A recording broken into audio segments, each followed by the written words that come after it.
Hey everybody, doing another video here. Um, I've got my question mark headed little girl that I have been calling Enigma.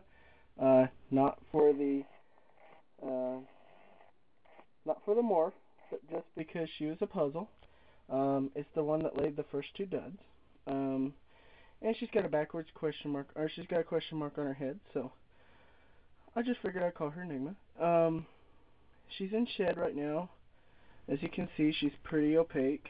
Um, but I just put in some new mealies for them and put the little bowl right there by her human hide, and she decided to chow down a little bit. Looks like I missed the feeding. Sorry guys. Maybe maybe next time. Um, I'm hoping she starts digging here pretty soon. I want some good eggs from her this time. Again, she was the one that laid the two duds the first time, and just really hoping I get some fertile eggs out of her. Both of these females have had what I would refer to a pre-lay shed. She did last time. She shed the day before she laid her eggs, or her duds, and the other one shed the day before she laid too. So, hoping to put that theory to rest here. But she's getting a little bit antsy, so we just move their food over here. Come on, baby. Come back. You're okay. Come back. I hate disrupting them whenever they so very much need to stay in their human hides because she's shedding. I may do a trick that I did last time. Putting a folded up piece of paper towel. It's wetted, and put it underneath their hide for them. I did that last time, and the female is about in the same shape as she is, and shed in like 20 minutes. So I may do that, but she'll run back in there here in just a minute. I need to clean up the cage tomorrow. There's gecko footprints everywhere, but excuse me, I'm still getting over this cough. I see a head poking out right there. I hope that's the other female wanting to go eat. I've been giving them a lot of mealworms. There's always 5 or 6 left in there, but that one ate a lot, and as you can see, there's still quite a few in there. So I usually just leave them in there, and get food. Somebody hasn't been using their bathroom. They've been going on the tile. We have to find out who that is and ground them, I guess. But I have a question for anybody that raises mealworms. I'm pretty sure it's due to the apples that I had put in there for the mealworms to eat. But I don't know if you can see them or not. But I have tons of these little flies. They're like little gnats. And I don't see any in there. But as you can see, this whole hide right there, I don't know if you can see it, is moving on its own. And that is because my beetle drawer kind of exploded. I've been putting most of the beetles that I can find in here, and as you can see, there's a bit of an orgy going on right now. But yeah, I got a lot. So, and there's probably twice as many in there. Again, I'm still having the same problem. Beetles everywhere. I can't seem to separate them enough. This little group has been huddled over here for some reason. I have to find out what's going on. I think some of the mealworms are, the beetles are attacking some of the mealworms. There's been a lot of ruckus in a couple of these cages. This is another cage, as you can see, a ton of beetles. Kinda don't know what to do about that, but as you can see, this hide's moving too on its own. So, and I got this one over here. It's got a lot of, not baby, but I guess half-grown mealworms in it. So, I'm gonna leave them in there, and that way, if I get babies tomorrow, like I'm wanting, and that way I can go ahead and I have something small for them to eat.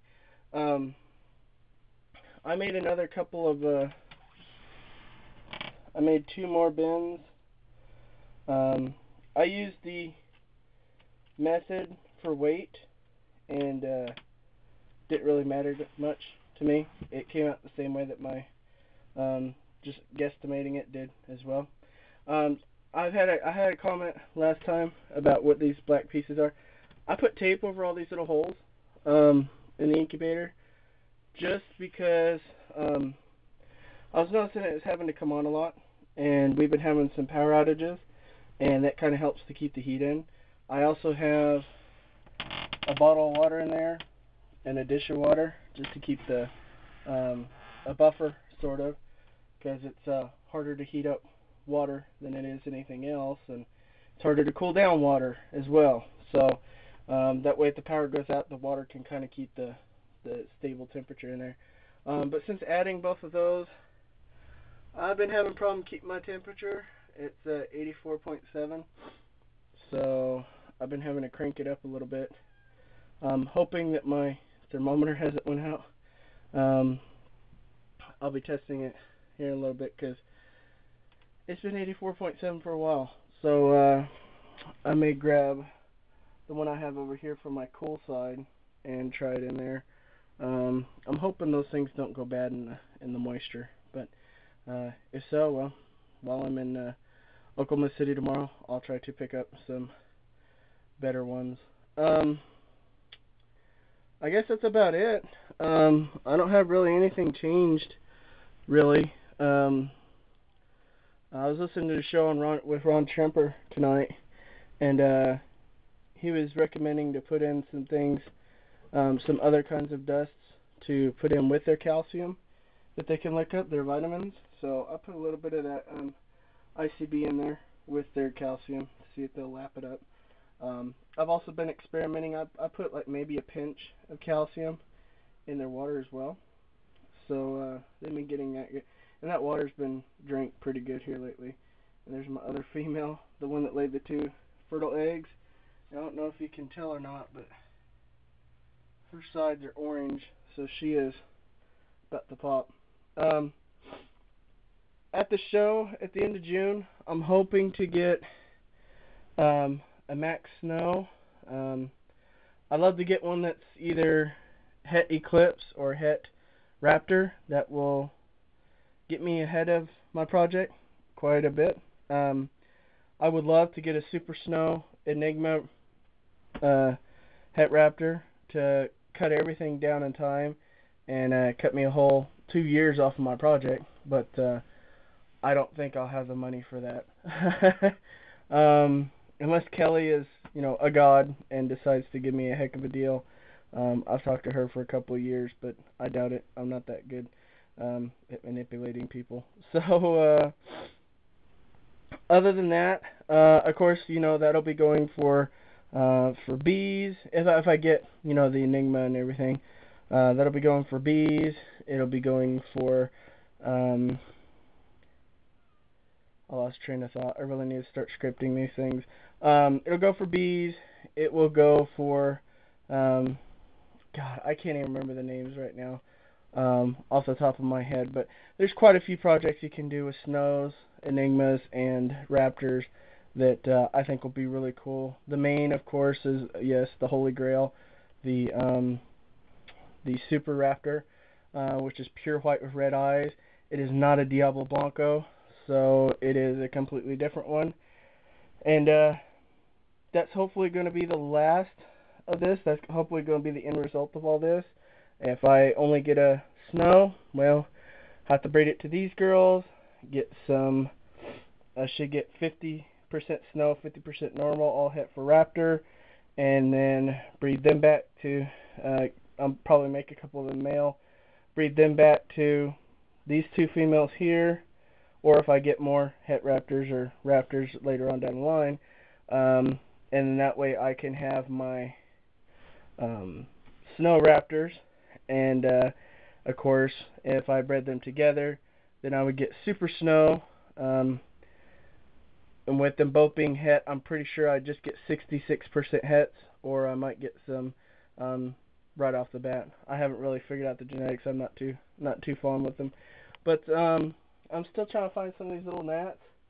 It's funny. Every time I come in here, there's like a million of them, and now there isn't any at all. And well, oh well. I guess rate, comment, subscribe. I don't have a lot of subscribers. I get no comments, so I don't know why I ask, but I figured I'd ask anyway. So you guys take it easy, and if there's any updates, I'll send you an update.